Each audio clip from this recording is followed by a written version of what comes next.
ഓർമ്മകളിലേക്കുള്ള യാത്രകളാണ് നിശ്ചല ചിത്രങ്ങൾ.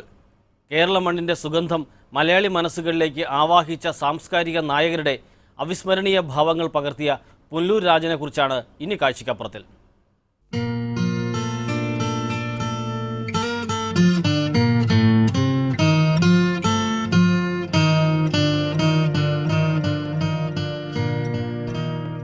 बात निकलेगी तो फिर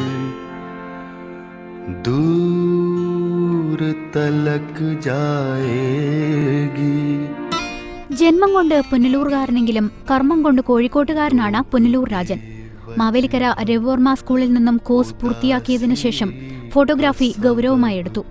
22-ാം വയസ്സിൽ കോഴിക്കോട് മെഡിക്കൽ കോളേജിൽ ആർട്ടിസ്റ്റ് കം ഫോട്ടോഗ്രാഫറായി നിയമനം ലഭിച്ചതോടെയാണ് രാജനും കോഴിക്കോട് നഗരവും തമ്മിലുള്ള സ്നേഹോഷ്മള ബന്ധം തുടങ്ങുന്നത്.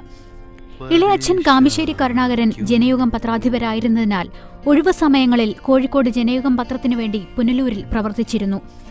ഇക്കാലയളവിലായിരുന്നു പുനലൂർ രാജന്റെ ഊഷ്മളമായ സുഹൃത്ത് ബന്ധങ്ങളുടെ ആരംഭം. വൈക്കം മുഹമ്മദ് ബഷീർ, എസ്.കെ. പൊറ്റക്കാട്, തിക്കോടിയൻ, സുകുമാർ അഴീക്കോട്, പട്ടത്തുവിള കരുണാകരൻ, എം.ടി. വാസുദേവൻ നായർ തുടങ്ങിയവരുമായി നല്ല സുഹൃത്ത് ബന്ധം കാത്തുസൂക്ഷിച്ചതോടെ കോഴിക്കോടിന്റെ സാമൂഹ്യ സാംസ്കാരിക മണ്ഡലങ്ങളിൽ സജീവമായി.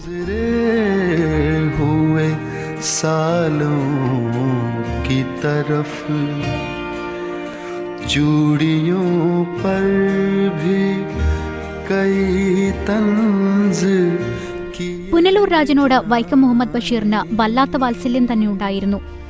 അതിനാൽ തന്നെ വൈക്കം മുഹമ്മദ് ബഷീറിന്റെ ജീവിതത്തിലെ അസുലഭ നിമിഷങ്ങൾ പലകുറി ക്യാമറയിൽ ഒപ്പിയെടുക്കാൻ പുനലൂർ രാജന് കഴിഞ്ഞു. അദ്ദേഹത്തിൻ്റെ ജീവിതത്തിൻ്റെ മിക്ക സന്തോഷവും സങ്കടവും എല്ലാ സംഭവങ്ങൾക്കും ഞാൻ സാക്ഷിയായിട്ട് ഫോട്ടോ എടുക്കേണ്ട കാര്യങ്ങളെല്ലാം ഫോട്ടോ എടുക്കും, ചികിത്സിക്കാൻ കൊണ്ട് നടക്കലും, അങ്ങനെ ഒരുപാട് പണികളുണ്ടായിരുന്നല്ലോ. ഞാൻ പിന്നെ അത് ഒരു 70-75 വർഷമായപ്പോഴേക്കും അദ്ദേഹത്തിൻ്റെ ആരോഗ്യമൊക്കെ മോശമായി. പിന്നെ ചികിത്സിക്കാൻ കൊണ്ട് നടക്കണം. അങ്ങനെ വലിയൊരു മനുഷ്യനെ എല്ലാവിധത്തിലും ഞാൻ അദ്ദേഹത്തിൻ്റെ ജീവിതത്തിലൊരു പാർട്ടാകാൻ കഴിഞ്ഞു. വൈക്കം മുഹമ്മദ് ബഷീറിനെ കുറിച്ച് ഓർക്കുമ്പോൾ രാജന്റെ മനസ്സിൽ എന്നും തങ്ങി നിൽക്കുന്നത് ആ ദുഃഖസാന്ദ്രമായ മുഖമാണ്. എപ്പോഴും അദ്ദേഹം ഒരു ചിന്തകനായിരുന്നല്ലോ. ഈ ലോകത്ത് എന്ത് സംഭവിച്ചാലും ആ മനുഷ്യനിൽ റിഫ്ലക്റ്റ് ചെയ്യും. എന്ത് നല്ല കാര്യം സംഭവിച്ചാലും എന്ത് ദുഃഖം സംഭവിച്ചാലും ഉടനെ അത് ആ മനുഷ്യൻ ചിന്തിക്കും, അതിനെപ്പറ്റി വ്യാകുലപ്പെടും. അങ്ങനെ ഒരു സ്വഭാവം ബഷീർ. അപ്പം നിങ്ങൾക്കായാലും എനിക്കായാലും എന്തും വിഷമമുണ്ടെങ്കിൽ അദ്ദേഹത്തിന് സ്വസ്ഥത ഉണ്ടാവില്ല. Indira Gandhi, Vayalar Ramavarma, Thoppil Bhasi, EMS, AKG, M.T. Vasudevan Nair, A.K. Gopalan, Sukumar Azhikode, S.K. Pottekkatt, Valentina Tereshkova, Angela Davis തുടങ്ങിയ പ്രഗത്ഭരുടെ അമൂല്യ ചിത്രങ്ങളും പുനലൂർ രാജൻ ക്യാമറയിൽ പകർത്തിയിട്ടുണ്ട്. ഇരുട്ടിന്റെ ആത്മാവ്, ഓളവും തീരവും, നിർമാല്യം തുടങ്ങിയ സിനിമകളുമായി ബന്ധപ്പെട്ടും നിശ്ചല ദൃശ്യങ്ങൾ ഒപ്പിയെടുത്തു. ധാരാളം വിദേശ രാജ്യങ്ങളിൽ സന്ദർശനം നടത്തിയ ഇദ്ദേഹം ഒപ്പിയെടുത്ത ക്യാമറാ ദൃശ്യങ്ങൾക്ക് സോവിയറ്റ് ലാൻഡ് നെഹ്റു അവാർഡ് ഉൾപ്പെടെയുള്ള പുരസ്കാരങ്ങളും ലഭിച്ചു.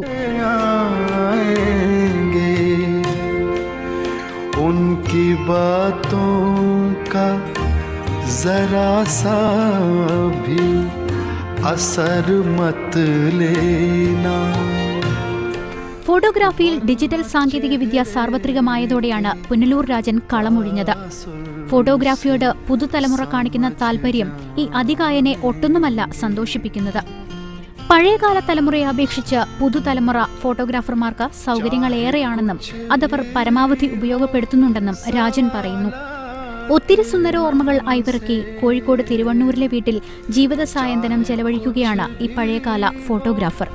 सवालात ना करना उनसे, मेरे बारे में कोई बात न करना उनसे. പിന്നിട്ട ചരിത്രമാണ് പുനലൂർ രാജന്റെ ക്യാമറ കണ്ണുകൾ നമ്മോട് പറയുന്നത്. ഓർമ്മകളുടെ ഓളങ്ങളിൽ പുനലൂർ രാജന്റെ ചിത്രങ്ങൾ ഇനിയും ഏറെക്കാലം ജീവിക്കും.